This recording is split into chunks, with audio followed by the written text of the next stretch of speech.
Before I explain the words you see behind me, I want you to take a look at a tweet by the US President. It's from the 4th of November, a day after Trump found out that he was on the path to lose the election. Let me quote, "We are up big, but they are trying to steal the election. We will never let them do it. Votes cannot be cast after the polls are closed." That's what Trump said. For the last 2 months, we've seen hundreds of such tweets about voter fraud from the US president. Tweets about how he secured a big, huge win, about how people voted illegally, how ballots disappeared, got stolen and were apparently harvested. For 2 long months, Donald Trump has been on a never-ending rant about how the election was rigged against him. Now his doomed efforts to overturn the defeat have taken a dramatic turn. In fact, calling it dramatic would be an understatement. It's a rather damaging turn for the president, one that could have legal consequences. President Donald Trump has himself been caught trying to rig the election. You heard that right. The president himself was trying to rig the election. He's been caught on tape asking a fellow Republican to find votes for him. Who is this fellow Republican? You may not have heard of him. His name is Brad Raffensperger, the Secretary of State from Georgia. On Saturday, Mr. Raffensperger received a call from the US president asking him to find 11,780 votes in the state of Georgia. So, look, all I want to do is this. I just want to find 11,780 votes, which is one more than we have, because we won the state. The people of Georgia are angry. The people of the country are angry. And there's nothing wrong with saying that, that you've recalculated. Well, Mr. President, the challenge that you have is the data you have is wrong. Are we surprised? No.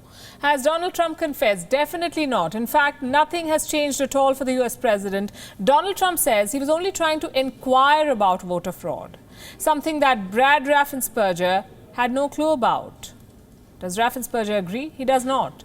Look at this tweet now. The Secretary of State has said, and I quote, "Respectfully, President Trump, what you're saying is not true. The truth will come out." This is the man Trump called himself, calling out his lies. If you still need more proof, then let's make you listen to him. Took the call and we had a conversation. He did most of the talking, we did most of the listening, but I did want to make my points that the data that he has is just plain wrong. I believe that because I had a conversation with the president, also he had a conversation with our chief investigator after we did the signature match audit of Cobb County last week, there may be a conflict of interest. I understand that the Fulton County District Attorney wants to look at it. Maybe that's the appropriate venue for it to go. Now, here's the thing. What Donald Trump has done is an absolute violation of all federal and state statutes in the United States. A sitting president cannot just call up his party leaders and ask them to find some votes and get away with it. This is a severe criminal offense. It falls way beyond the reach of a potential pardon by Trump or his successor. There will be consequences. The upcoming Biden administration is unlikely to let go of it. Let me wrap the story with a statement by Kamala Harris. And the President of the United States, the current President of the United States, called the Senate race in Georgia, this Senate race in Georgia, illegitimate. He called it illegal and invalid. Illegal and invalid, suggesting that the people of Georgia are trying to commit a crime. And then let's just fast forward to most recent history, which is yesterday. Have you all heard about that recorded conversation?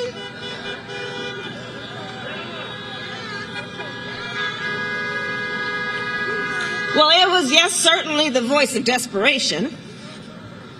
Most certainly that. And it was a bald-faced, bold abuse of power by the President of the United States.